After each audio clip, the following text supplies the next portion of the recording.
আমাদের শুনেন, বাংলাদেশের প্রশাসনিক ব্যবস্থা, রাজনৈতিকভাবে সরকারি ব্যবস্থাপনার যেই আমাদের যেই সাংবিধানিক স্ট্রাকচার, তাতে অন্যান্য দেশে যেমন একটা স্থানীয় সরকার থাকে শক্তিশালী, যেমন আমাদের দেশে ইউনিয়ন কাউন্সিল আছে, উপজেলা কাউন্সিল আছে, এখন আমাদের জেলা পরিষদও আছে। কিন্তু জেলা পরিষদ তো ওইভাবে সক্রিয় বা শক্তিশালী না।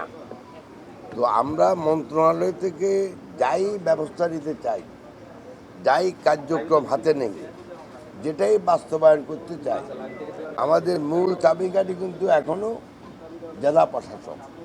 অতএব আমি মনে করি যে ওনাদের সাথে একটা ইন্টারাকশান, যাতে করে আমরা বিভিন্ন যে কার্যক্রম হাতে নেই, সেটা গাছ লাগানো বলেন, সেটা বায়ু দূষণ কমানো বলেন, বর্জ্য ব্যবস্থাপনা বলেন, যাই আমরা বলি, এগুলি কিন্তু ওনাদের সাহায্য সহযোগিতা ছাড়া ওই স্তরে সম্ভব না।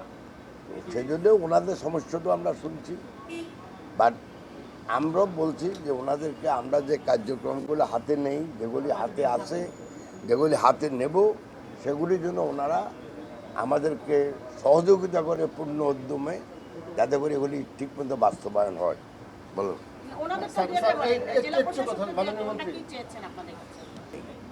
এখানে আমরা আমাদের কার্যক্রম যেন যথাযথভাবে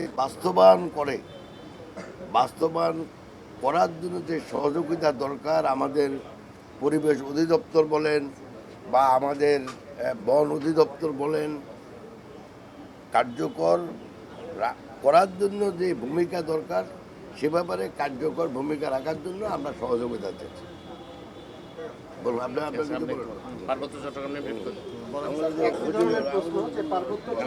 নিয়ে কি কথা হয়েছে এবং আপনারা কোনো নির্দেশনা দিয়েছেন কিনা বা কি আহ্বান ছিল আপনার কেন্দ্রের প্রতিনিধি হিসাবে ডিসি সাহেবরা সর্বক্ষণ জেলার সমন্বয় সাধন করবেন, মোটামুটি তত্ত্বাবধান করবেন, সেটা আমরা নির্দেশ দিলাম। এটা তো আগেই ছিল, ওদের বললাম যে ওনারা যদি সুন্দরভাবে হ্যান্ডেল করেন তাহলে কিন্তু পরিস্থিতি ভালো থাকবে, এখনও ভালো আছে, আগামীতে ভালো থাকবে, সেভাবে আমাদের নির্দেশনা ছিল আর কি।